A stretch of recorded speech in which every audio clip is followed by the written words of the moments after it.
de Parkinson. En réalité, il s'agit d'un ensemble de symptômes qui sont liés à la destruction ou bien au dysfonctionnement, donc à la perturbation du fonctionnement d'une partie du cerveau. Donc là, on parle bien du cerveau. Et la partie du cerveau qui est touchée, qui est altérée, s'appelle le système dopaminergique, qui se situe entre la substance noire et le striatum. Ce sont des parties de l'encéphale. Donc, ces symptômes-là vont s'organiser et former ce qu'on appelle le syndrome de Parkinson. Parkinson, c'est celui qui a décrit la maladie.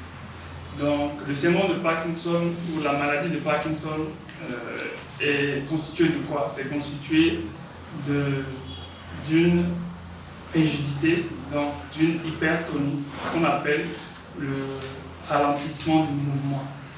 Donc, un mouvement qui est lent et qui est moins ample.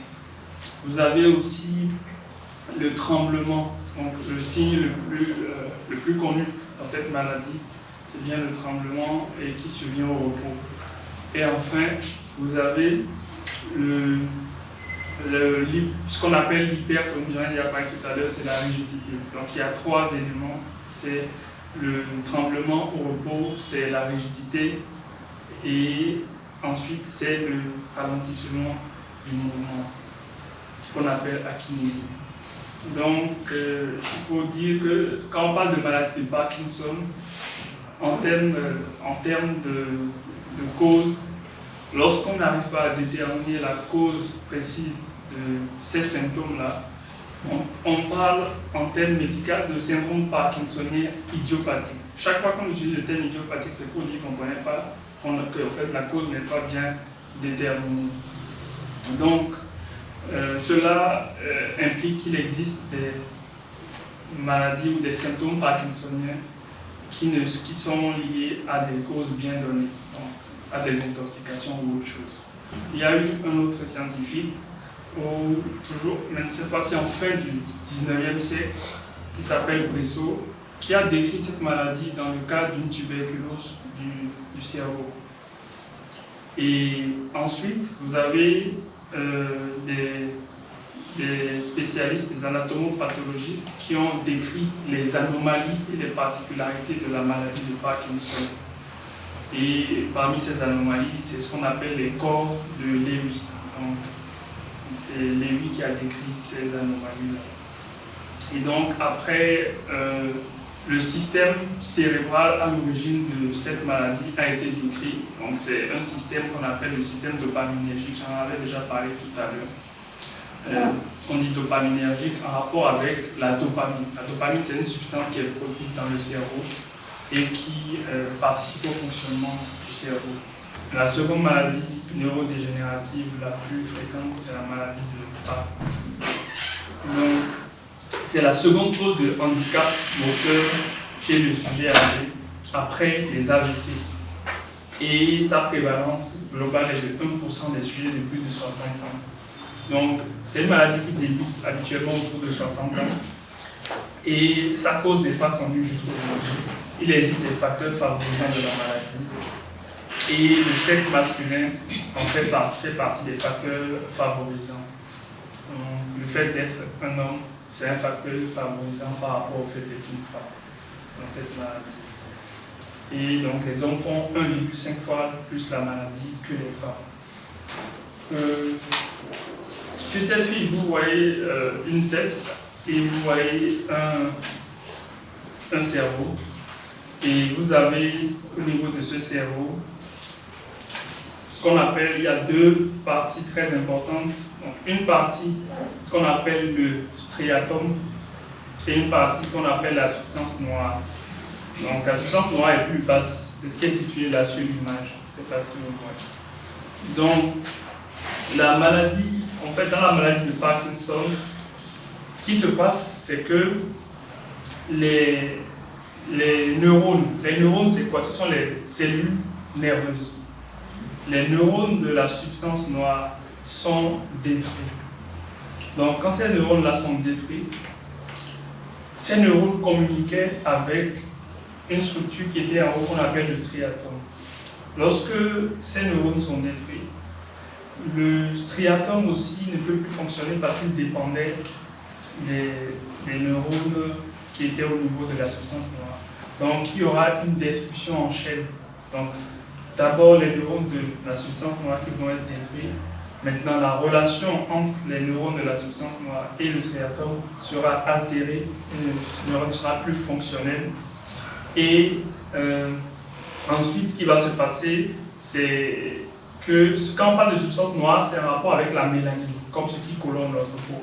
Donc en fait, ce sont des cellules qui sont colorées, tout simplement. Ce sont des neurones qui sont colorés. Et ce sera visible lors des analyses par les anatomopathologistes. Quand ils vont prendre, après un décès de personnes atteintes de maladie de Parkinson, quand on prend les tissus et on les regarde au microscope, on voit que chez les patients qui avaient le Parkinson, on a en fait une perte de ce pigment noir là, au niveau de ces cellules-là.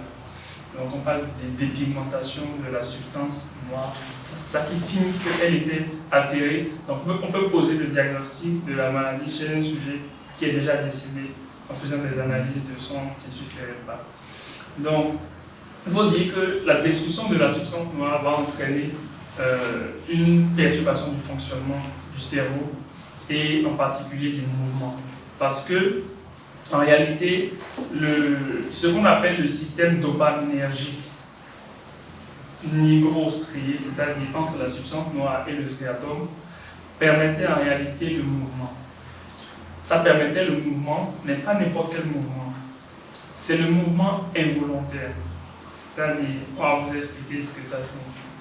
On parle de mouvement volontaire, par exemple, lorsque vous tendez la main à quelqu'un, de cette façon volontaire que vous tendez la main à la personne. Par exemple, dans les AVC, quand quelqu'un est paralysé, c'est le mouvement volontaire qui est atteint en général, qu'on voit. Maintenant, il y a le mouvement involontaire. Parfois, vous clignez des yeux, ce n'est pas volontaire, c'est automatique. Parfois, vous faites certains gestes qui ne sont pas volontaires, mais qui sont automatiques. Ce sont ces mouvements-là qui sont altérés. Parce qu'en réalité, il faut savoir que le cerveau nous empêchait en fait d'avoir des mouvements irréguliers. Donc si on peut faire comme ça, de façon fluide, c'est parce que le cerveau bloque un certain nombre d'irrégularités au niveau du mouvement. Donc, dans le cas de la maladie de Parkinson, c'est parce que le système qui équilibrait ces mouvements-là est touché. Donc maintenant, le sujet qui pouvait de façon fluide tendre la main, maintenant il aura du mal. Il va trembler parce que le mouvement n'est plus fluide. Donc la fluidité est perdue. Donc c'est ce qui explique la rigidité dont on va parler tout à l'heure. C'est ce qui explique le fait que le mouvement est ralenti. Et c'est ce qui va expliquer beaucoup d'autres symptômes qu'on verra tout à l'heure, aussi des symptômes en rapport avec la digestion. Il y aura une constipation. Beaucoup de choses sont ralenties dans cette maladie. Donc c'est un peu ça, c'est un ralentissement. C'est un sujet qui est ralenti. Cette substance-là, sur la fiche, vous allez voir la dopamine, n'est-ce pas? Je ne sais pas si vous avez vu, ils ont parlé de la dopamine. Le traitement de cette maladie va utiliser cette substance. Parce que cette substance, en fait, n'est plus présente là où elle doit être présente. Elle ne peut plus fonctionner, elle ne peut plus être utilisée normalement parce que les neurones qui l'utilisent sont détruits. Donc les cellules qui l'utilisent, plusieurs sont détruites. Et donc il faudra maintenant, apporter ça. Parce que c'est comme l'industrie est gâtée, il faut maintenant apporter ça de façon directe à la personne. S'il n'y a pas de dopamine, il ne peut pas vivre correctement. Donc il faudra apporter la substance qui manque au corps humain pour pouvoir réguler le mouvement. Donc, en dehors de cette substance, il y a d'autres substances qui sont utilisées pour le traitement. Mais maintenant, il y a quelque chose qu'on appelle, au niveau du cerveau, qu'on appelle le noyau sous-thalamique. Le noyau sous-thalamique, c'est une formation du cerveau qui se situe sous le thalamus, donc sous un des organes qui se situe juste en haut là, non loin du striatum, dont on a parlé tout à l'heure. Et ce noyau-là, en fait, on va introduire là-bas des électrodes, en fait, on va faire de la chirurgie dans les cas de maladies de Parkinson qui ne sont plus sensibles au traitement, aux comprimés et tout ça. Donc, chez les patients qui sont parkinsoniens depuis longtemps, à un moment donné, il faut faire de la chirurgie dans certains cas pour pouvoir les aider à stabiliser leur autonomie et certaines choses, pour pouvoir leur permettre de continuer à vivre. Donc, oui, non, on n'ouvre pas, on envoie des objets. On fait de petites ouvertures au niveau du crâne et on envoie une machine, un robot qui va là-bas et qui va faire des petites ouvertures et placer des électrodes pour stimuler. Parce que comme on a dit qu'il y a des choses qui sont détruites, il faut parfois stimuler pour pouvoir réactiver.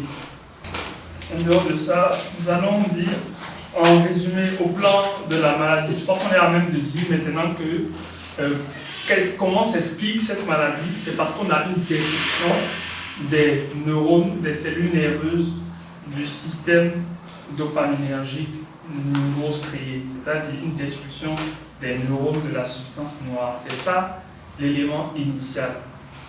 Maintenant, cette destruction-là va entraîner d'autres choses telles que le manque de dopamine qu'on va combler par le traitement qu'on donne chaque fois. Il y aura aussi une activité anormalement élevée des neurones d'acétylcholine.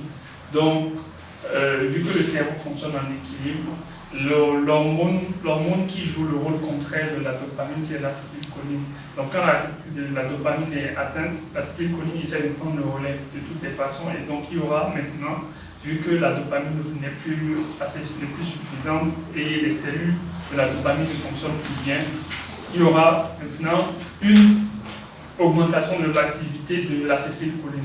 Donc, le traitement va consister à ce moment à donner des substances qui luttent contre l'acétylcholine, donc des antagonistes de l'acétylcholine, comme on utilise pour certains malades, surtout pour les tremblements. On utilise l'Artane qui est utilisé dans ce cas. Maintenant, toujours dans le cadre de l'origine de la maladie, il faut se dire que c'est une maladie qui est présente aussi des formes. Tout à l'heure, on a dit qu'on ne connaît pas la cause de la maladie. C'est normal. C'est pour cela qu'aujourd'hui, ce sont des maladies qui n'intéressent pas beaucoup de gens, parce que la cause n'est pas connue, donc le traitement, c'est juste pour stabiliser la maladie. Mais il existe des cas dans cette maladie qui sont liés à une transmission génétique. Tout comme, par exemple, une maladie qui est bien connue au Bénin qu'on appelle la drépanocytose, c'est génétique. Donc, c'est transmis de génération en génération. Il existe aussi une forme particulière de maladie de Parkinson qui est transmise de génération en génération. Et ici, c'est lié aux à des systèmes autosomiques, mais parfois aussi à des systèmes chromosomiques. Donc, ce qu'il faut dire, c'est que comme facteur, comme gène, il y a un gène qu'on appelle SNCA. C'est ce gène-là qui est impliqué dans les cas familiaux. Donc, il y a des familles où il y aura plusieurs personnes qui en souffrent. Voilà. Donc, il faut dire que quand même 6 à 21%, donc un cinquième des patients, rapportent parfois la maladie dans leur famille, sans que ce ne soit lié à une maladie de Parkinson familiale. Parce qu'il faut différencier une maladie de Parkinson familiale qui est liée à un gène bien donné qu'on a identifié et dont la présence conditionne la prévalence ou la fréquence de cette maladie dans la famille, par rapport au fait que simplement la maladie arrive de façon sporadique ou de façon aléatoire. Donc, tant qu'on n'a pas recherché le gène, c'est difficile de dire que c'est une maladie de Parkinson génétique ou familiale.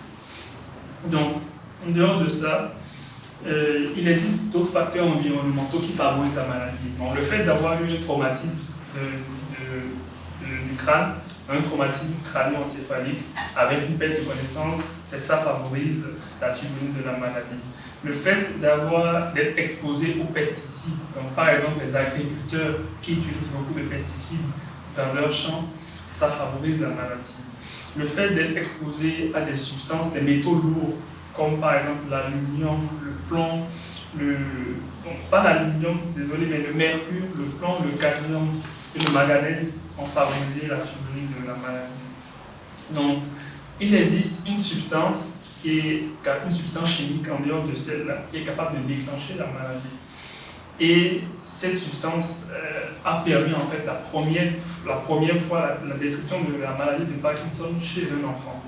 La substance s'appelle MPTP. Donc si vous tapez sur Google ou sur Wikipédia MPTP, vous allez voir en fait cette substance et ce qu'elle peut faire. L'exposition à cette substance peut déclencher la maladie de Parkinson. Donc le premier cas de la maladie décrite chez l'enfant en 1979, c'était secondaire à l'exposition à cette substance-là. Donc, concernant le tabac, il n'est pas actuellement formellement prouvé que l'exposition au tabac favorise la maladie de Parkinson. Donc, on n'a pas encore pu associer de façon claire le fait de consommer du tabac et le fait de faire la maladie de Parkinson. Certains même vont jusqu'à dire que c'est protecteur. Mais il ne faut pas entrer dans tous ces débats-là. Il faut savoir qu'il n'y a pas une association actuellement démontrée entre les deux. Donc, concernant les signes de la maladie, donc, il y a 3 signes principaux, mais ce n'est pas que ça, il y a d'autres signes. Les signes principaux, c'est le tremblement. Le tremblement de la maladie de Parkinson, c'est un tremblement au repos. Donc, c'est une personne qui est assise dans son salon, dans son fauteuil, et qui tremble au niveau des extrémités, le plus souvent. Mais la tête ne tremble pas. Il faut savoir qu'on dit le chef ne tremble pas. Il existe d'autres maladies où la tête tremble, mais dans la maladie de Parkinson, débutante ou évoluée au début ou à la fin de l'état, la tête ne tremble pas. Donc, les membres vont trembler, mais de façon asymétrique. Donc, il y aura toujours un côté qui va trembler plus que l'autre. C'est l'un des éléments déterminants qui permettent de faire la différence entre la maladie de Parkinson et d'autres syndromes parkinsoniens ou d'autres maladies qui ressemblent à ça. Donc, il y a ce qu'on appelle maintenant la kinésie. Donc, la kinésie, tout à l'heure, on avait expliqué en disant que c'est le ralentissement. Le ralentissement, donc la diminution de la vitesse de la vitesse du mouvement.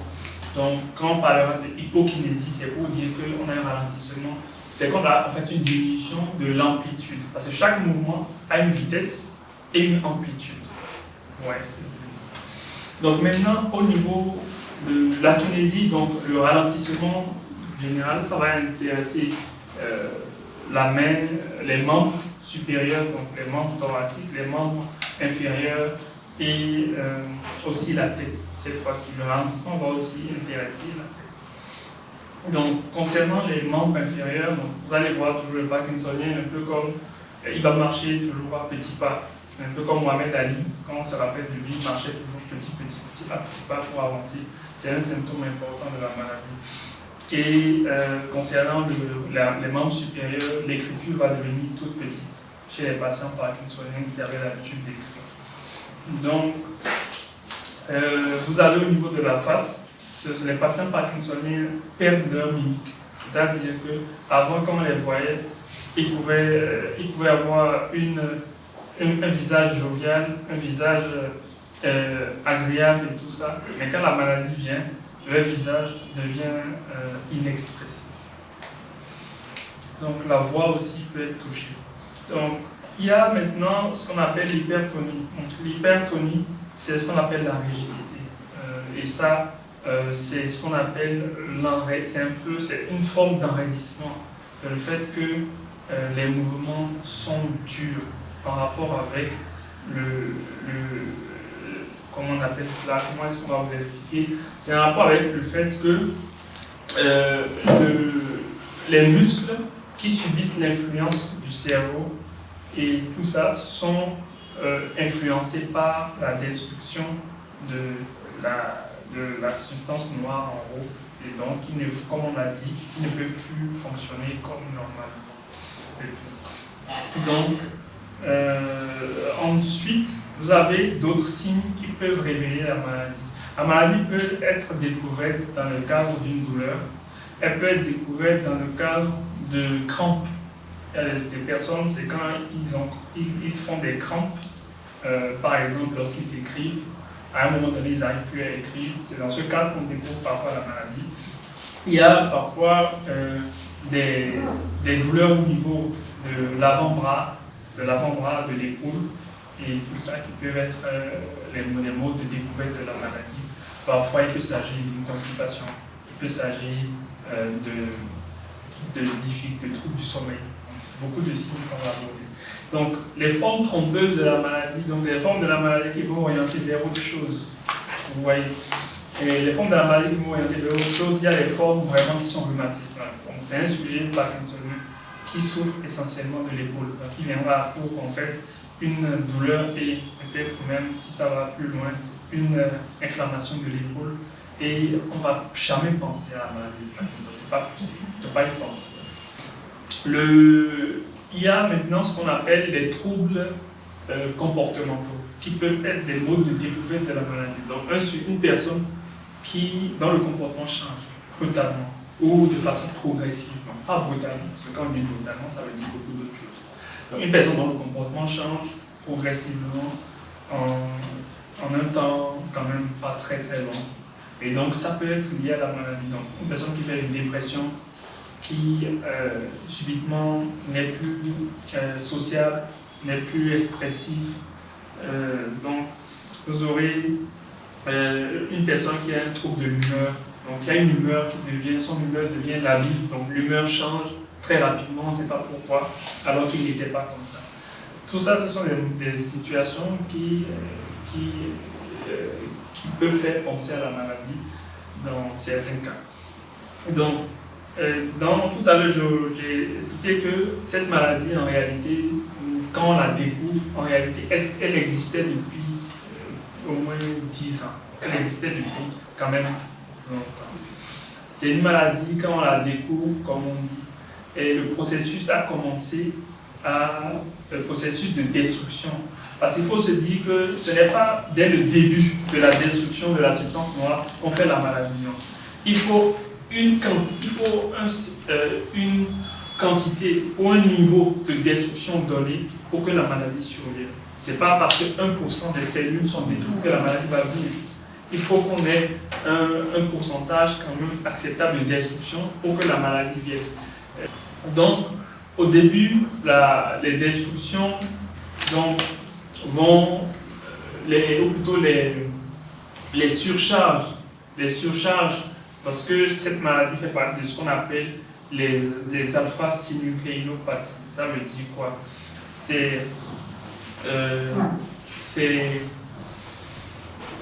sont des maladies, c'est un ensemble de maladies dans laquelle nous avons en fait la destruction. Lorsqu'on a une destruction des neurones, vous avez des débris de synucléine. Donc ces débris-là vont surcharger certaines parties du cerveau et même en dehors du cerveau. Donc maintenant, dans ce groupe de maladies, ce qui est commun à ces maladies, ce sont les troubles du sommeil, les troubles donc la constipation, donc ce qu'on appelle la dysautonomie. Ce sont les signes qui sont communs à ce groupe de maladies. Dans ce groupe de maladies, vous avez aussi une maladie qu'on appelle, il y a certaines démences. Donc, certaines démences. La maladie d'Alzheimer ne fait pas partie de ces synucléinopathies. C'est dans un autre groupe de maladies. Voilà. Donc, ici, vous avez, donc, pour poser le diagnostic de cette maladie, on n'a pas besoin aujourd'hui de scanner ou d'IRM. C'est l'une des maladies neurologiques les plus faciles à diagnostiquer. Il faut déjà comprendre ça. Un médecin neurologue, quand il voit une maladie de Parkinson typique, c'est très facile à diagnostiquer. Donc, même un médecin généraliste peut diagnostiquer une maladie de Parkinson. même s'il aura du mal à pouvoir suivre, parce que pour suivre une maladie de Parkinson, il faut pouvoir manipuler les traitements de la maladie, ce qui est le fait des médecins neurologues. C'est eux qui manipulent, qui savent manipuler. Donc, après, lorsqu'on découvre un patient qui a ces symptômes dont on a abordé tout à l'heure, on ne fait pas de scanner en général si on ne trouve pas des signes anormaux. Par exemple, on va dire qu'il y a des maladies de Parkinson qui sont liées à... Il y a des syndromes parkinsoniens qui seront liés à une surcharge en cuivre. Donc on appelle ça maladie de Wilson. Donc la maladie de Wilson, c'est une maladie génétique qui va favoriser en fait un défaut de traitement par l'organisme du cuivre. Donc on aura beaucoup de cuivre dans les urines. On va juste doser le cuivre dans les urines et on va doser la protéine de transport du cuivre. On va remarquer que en fait, le cuivre est trop concentré dans les urines et que la protéine qui transporte devient insuffisante. Donc, en dehors de ça, il faut se dire que on a dit que l'âge de survenue, c'est autour de 60 ans. Donc, il faut comprendre qu'un sujet, une personne de moins de 60 ans, qui fait une maladie de Parkinson, ça va nous pousser à chercher autre chose, à chercher un autre diagnostic pour justifier ces troubles du mouvement qui est là. Donc, l'examen qui permet souvent de détecter des anomalies évocatrices de la maladie n'est pas souvent disponible ici. C'est la médecine nucléaire, c'est la scintigraphie. Donc, toujours dans le cadre de pouvoir faire la différence entre la maladie de Parkinson et une autre maladie. Certains traitements peuvent entraîner la maladie de Parkinson. Il y a des personnes qui ont des troubles psychiatriques, des troubles mentaux, et qu'on traite avec des médicaments qu'on appelle les psychotropes. Les psychotropes, ce sont des neuroleptiques. Ce sont des médicaments qui agissent sur le mental. Donc, ces médicaments-là, par exemple, elles peuvent, lorsqu'ils sont plutôt mal utilisés, provoquer une maladie de Parkinson. Et dans ce cas, ils vont provoquer une maladie de Parkinson grave, souvent des formes très difficiles à traiter et qui sont spectaculaires. Donc, c'est des patients qui, du jour au lendemain, ont presque tous les signes, ont presque beaucoup de signes de la maladie. Ils sont totalement durs, totalement raides. On a totalement des difficultés extraordinaires à pouvoir les ramener à la normale. Donc il faut faire très attention aux médicaments qu'on prend. C'est par exemple un médicament comme le Vogalène, qu'on utilise pour les enfants, qui lorsqu'il est utilisé de façon abusive, parce que le Vogalène en réalité c'est un neuroleptique apparenté. C'est-à-dire on l'utilise pour traiter le vomissement chez les enfants, mais en réalité c'est un neuroleptique apparent, c'est un psychotrope apparenté. Ce n'est pas un psychotrope puissant, c'est un psychotrope qui n'est pas puissant, et c'est même à cause de ça que facilement, si on en abuse, par exemple, un enfant subitement, vous pouvez le voir commencer à faire des mouvements bizarres. Donc, en dehors de ces médicaments, il faut savoir qu'il y a donc d'autres produits, donc des produits pour le sommeil, qu'on utilise pour le sommeil, qui peuvent favoriser cette maladie. Nous avons aussi des produits contre le vertige, qui peuvent favoriser la maladie, comme le produit qu'on appelle Agirax, donc des antidépresseurs qui peuvent favoriser la maladie, donc le Motival, Téphanie, et les médicaments cardiologiques aussi. Certains médicaments cardiologiques peuvent favoriser la maladie, et on appelle par exemple l'aldomètre, donc c'est utilisé pour le traitement de l'hypertension artérielle chez les femmes en état. Donc vous avez le tensiomètre et d'autres traitements qui peuvent favoriser la maladie. On appelle le lithium. Le lithium, on ne l'utilise pas souvent chez nous parce que ça demande une surveillance étroite. Maintenant, concernant le traitement, on a fini avec l'évolution naturelle de la maladie. Le traitement de la maladie, l'objectif c'est de restaurer la transmission dopaminergique.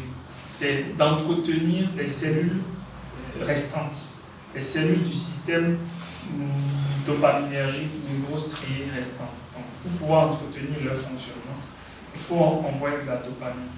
Et cette dopamine va permettre aux cellules de continuer à fonctionner, au réseau de continuer pouvoir décharger. Donc on utilise la lévodopa, c'est disponible en pharmacie au Bénin. Ça s'utilise à des doses variables en fonction de l'individu. On commence toujours par de faibles doses et après progressivement les médecins augmentent les doses. Donc à forte dose, c'est un traitement qui a des effets secondaires. Ça peut entraîner des confusions, des troubles, des délires et tout ça. Donc c'est un traitement qui est associé aussi à des effets digestifs, à des troubles digestifs. Donc souvent on donne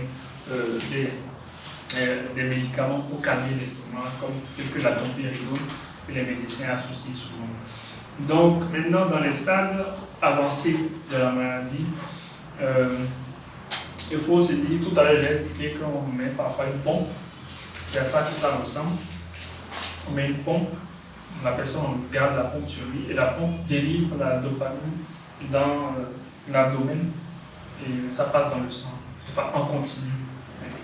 On peut cliquer, arrêter, on peut cliquer, augmenter, diminuer des choses comme ça. Donc lorsque la personne ne peut plus, lorsque le corps n'arrive plus à gérer avec les comprimés, on est obligé.